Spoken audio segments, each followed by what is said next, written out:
When Spider-Man and his unlikely mutant ally make it all the way to the snowy plains of Eurasia, will they find the missing Billie Morales waiting for them? Or yet another strand in this wicked web that the Maker's cabal is spinning? Well, let's hop into the pages of Ultimate Spider-Man Incursion issue number 4 and find out together, shall we? So then, as we rejoin the story in progress, we pick back on up with Miles, but also his most unlikely of travel partners in the form of Maystorm. I really thought she wouldn't be tagging along given the very walled-off nature of the Peach Mama Co-Ultimate X-Men book, but it's nice that Miles made one real friend in this crazy, messed up, cracked, mirrored universe created by the Maker. Even with their powers, the harsh conditions of the Siberian countryside prove to be a lot to handle. Thankfully, they end up coming upon a cabin and decide to hunker down until morning. It's here, with the help of that translation app, Miles ends up opening up a little bit more about his situation. How much he misses home and how much he misses his girlfriend Tiana, and also it's nice that Tiana gets a mention here. We haven't seen her in a couple volumes. And now Miles is literally getting snowed in with another woman. I mean, geez, this is how most slash fiction starts, doesn't it? It's nice to know that Miles is a good, loyal guy. May, unsurprisingly, mostly just wants to know more about the Storm from the other world, as she basically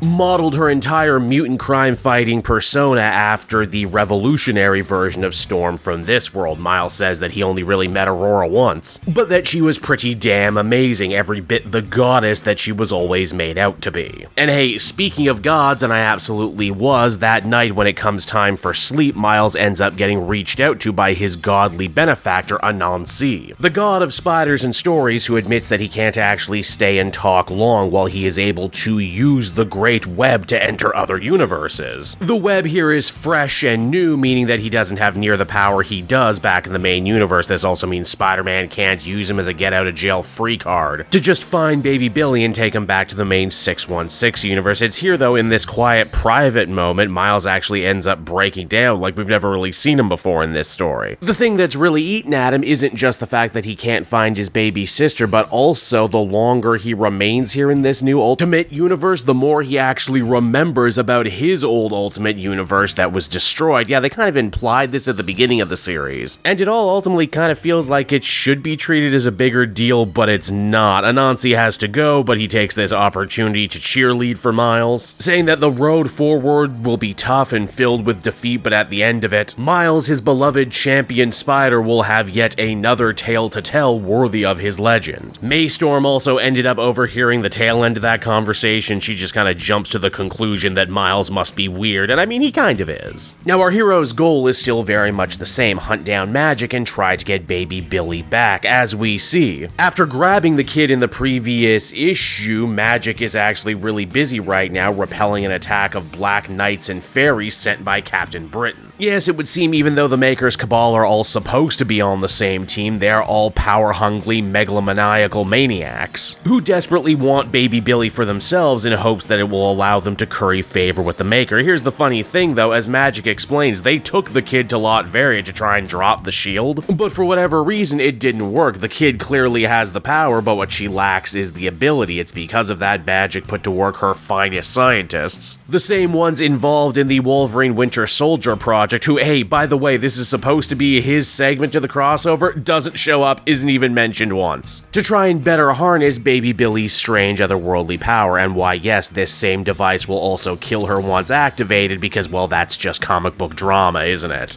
Captain Britain is defeated and his forces turned back, but before he leaves, he ends up walking away with probably the line of the issue when he implies, you know what, I really should have been making the most out of this time without the Maker. When he comes back, there's a really good chance he's going to be pissed at us and tried to kill us, even though we were his loyal followers not that long ago. Miles and Maystorm end up making the scene, and they're raring for a fight. Last time Magik was able to overwhelm Miles, but this time he hopes that he'll have the edge, given that she just fought off an entire small army. Also, here's an observation for you as someone who has been following most of these Ultimate books very closely. Maystorm of the Japanese new X-Men coming face to face with Magik of the Eurasian mutants. This should by all right be like a way bigger deal for both of them, but unfortunately the story just kind of has to gloss over it because, well, we're almost at the end. And because Ziegler probably doesn't want to ruffle any feathers or step on any toes when it comes to the creators and writers of those current ongoing series. Miles and May are overwhelmed at first, Magik's sword actually being able to cut through Miles's vibranium suit. They also lose track of their translation app, but thankfully they don't need it, as they both speak the universal language of being a gigantic nerd. Miles just has to say the word tokusetsai, and together they both know exactly what they need to do to take Magik out, which is exactly what they do. Unfortunately, the day is not saved, as DaCosta, the true string puller and villain of this series, takes this opportunity to use the chaos to grab baby Billie as well as the device that Magik and her people had built. And also, he's not alone too. If you pay attention, you can see that Longshot and Blink are with him. How about that? Now, as the comic comes to a close, DaCosta teleports his way over to Latveria with plans to use baby Billie to open the Maker's prison and hasten his return once and for all. And so that was Ultimate Spider-Man Incursion, issue number 4, everyone, and ultimately I felt this one was pretty good, certainly better than the one that preceded it. At least it didn't have near as many nagging problems. Though I'd be lying if I said in some regards it feels like this big crossover story didn't run out of steam at a certain point, with a lot of the more interesting ideas being left on the back burner. Miles talks about remembering his old universe, but we don't actually get any time to see what that actually means or looks like, which is sad. Maystorm certainly gets to do more here as a supporting character and sounding board for Miles, certainly more than she did in the actual X-Men themed issue. I just wish they did a little bit more, like she should have at least been surprised or interested at the idea that there were other mutants outside of Japan. But unfortunately, no, this is the penultimate issue and we gotta move things along really quickly if we want to get to the big, what I'm sure will be showy finale. It's also really weird too that this is supposed to be the Wolverine themed issue in this big Ultimate Universe crossover, and yet Wolverine not only doesn't show up but isn't mentioned. I mean, I guess that kind of makes sense. I had to drop that Wolverine book because I thought it was moving at such a slow glacial pace. Maybe Wolverine meant to be here, he's just coming really, really slow. Overall, I think I feel comfortable giving this one a 7 out of 10, certainly better than the last issue. Here's hoping they can bring it all together and stick the landing in a meaningful and exciting way. Hey there everyone, it's your pal Cape Joel again, and if you're seeing my face right now, that means you watched at the end of the video, and I'll always be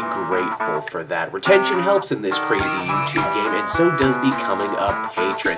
If you head on down to the description, you can find a link to my Patreon page.